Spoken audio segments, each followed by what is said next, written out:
Kerala Vastralayam, Pattambi road, Kunnamkulam. Guruvayur road near royal hospital, Kunnamkulam. Vadakkanchery Ottupara fire സ്റ്റേഷന് സമീപം സ്വകാര്യ വ്യക്തിയുടെ കെട്ടിടത്തിനടുത്തായി സൂക്ഷിച്ചിരുന്ന പഴയ സോഫ സെറ്റുകൾക്ക് തീപിടിച്ചു. വ്യാഴാഴ്ച രാവിലെ 9:30യോടെയാണ് സംഭവം. ജനവാസ മേഖലയിൽ ഉണ്ടായ തീപിടുത്തം പരിഭ്രാന്തി പരത്തിയെങ്കിലും ഫയർഫോഴ്സ് ഉദ്യോഗസ്ഥരുടെ ദ്രുതഗതിയിലുള്ള ഇടപെടൽ വലിയ അപകടം ഒഴിവാക്കി.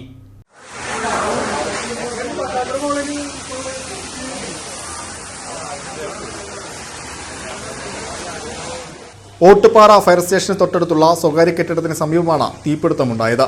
കൺസ്ട്രക്ഷൻ സാമഗ്രികൾ സൂക്ഷിച്ചിരുന്ന കെട്ടിടത്തിന് തൊട്ടടുത്ത് കൂട്ടിയിട്ടിരുന്ന ഉപയോഗശൂന്യമായ സോഫ സെറ്റുകളാണ് തീപിടിച്ചത്. തീപിടുത്തത്തിന്റെ കാരണം ഇതുവരെ വ്യക്തമായിട്ടില്ല. ഫയർ സ്റ്റേഷന് സമീപത്തായതിനാൽ വിവരമറിഞ്ഞ ഉടൻ തന്നെ സ്റ്റേഷൻ ഓഫീസർ നിതീഷിന്റെ നേതൃത്വത്തിലുള്ള ഉദ്യോഗസ്ഥർ സംഭവ സ്ഥലത്തെത്തി. വളരെ വേഗത്തിൽ തന്നെ തീ നിയന്ത്രണ വിധേയമാക്കാൻ സാധിച്ചതിനാൽ സമീപത്തെ കെട്ടിടങ്ങളിലേക്കോ മറ്റ് സാധനങ്ങളിലേക്കോ തീ പടർന്നില്ല. അഗ്നിരക്ഷാസേനയുടെ സംയോജിതമായ ഇടപെടൽ വലിയൊരു നാശനഷ്ടം ഒഴിവാക്കി.